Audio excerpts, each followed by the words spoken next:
joins us for his comments. Coach, this was one that maybe not the prettiest of starts, but it goes in the right column, 66-53. But again, the defense tonight got it done for you pretty much all night long. Yeah, once we didn't get off to the start we wanted to, and I'm partly to blame for that. Probably had them coming out too passive than what I had them running offensively, and maybe that dictated what we did on the defensive end. But didn't get off to the greatest start, but rallied back. We got down. The best thing about it is we got down 8, I think, in the first half, and we just kept playing, and was able to get up 7 late in the second half, and had opportunities to get it to 9 or 10, and didn't execute. And then they got a tough loose ball play to cut it to 5 in the half. But the first 10 minutes of the second half was the difference in the basketball game, and we guarded them and really defended. And that's what we got to lock in and do every night. Thing that I noticed too, you mentioned getting down 17-8 at the 10:39 mark. Sometimes a team that hasn't been behind a lot has a tendency to try to catch up all at once by making threes. Didn't do that. As you said, just continued to run the offense. Didn't see any look of panic, and the shots started falling. Yeah, and I was probably a little bit too animated tonight with the refs and occupied with other stuff, and I needed to stay focused on my team and be locked in on what we need to do as a team to get better. And we were able to do that. The one thing you remember is, hey, you got to play 40 minutes. So even though we've had great starts, you got to continue to sustain that. And then we went into the halftime with big leads, and people came back. You got to play 40 minutes.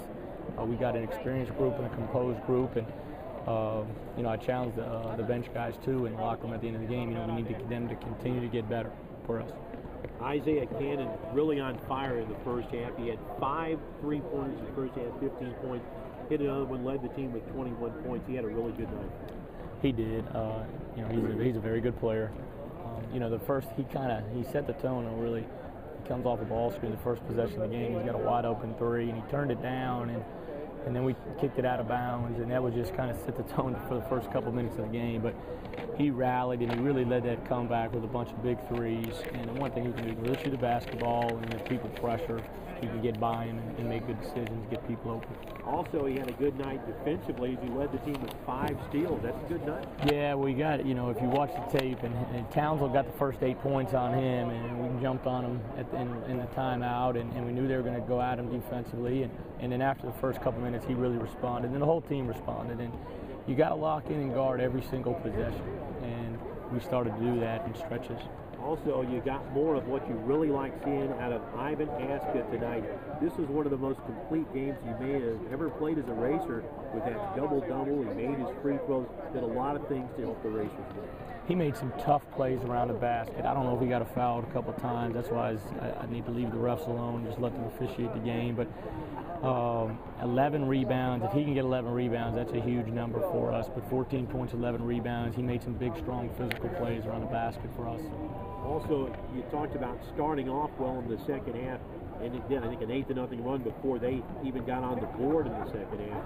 But also took better care of the basketball. 9 turnovers at halftime, only 4 in the second half. That's much better. Well, that was the difference in the game. The 9 turnovers the first half, we were just throwing the ball out. We were making poor decisions and just weren't executing, and that gave them some easy baskets, and it took possessions away from us down there to score. And the second half, though, we only turned it over, like you said, 3-4 times.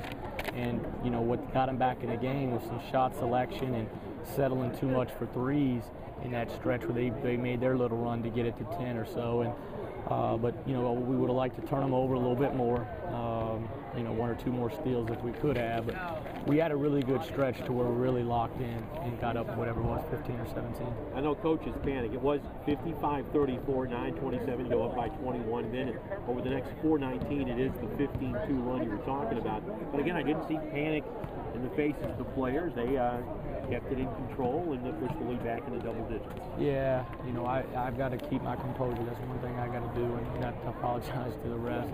I thought I was on them probably too much and focused on them, and need to be focused on our guys. And their composure has been great. They come over, they listen, and they go out and execute, and they stay calm. And we would have loved. We were up 21. We'd love to be able to finish that game with that comfortable lead, but they made their little run. They got it to 8 or 10, but they've got some good players. And Coach Brady, and he's assisted by Coach Williams. He's got a great staff and a great program, so they're going to make a run.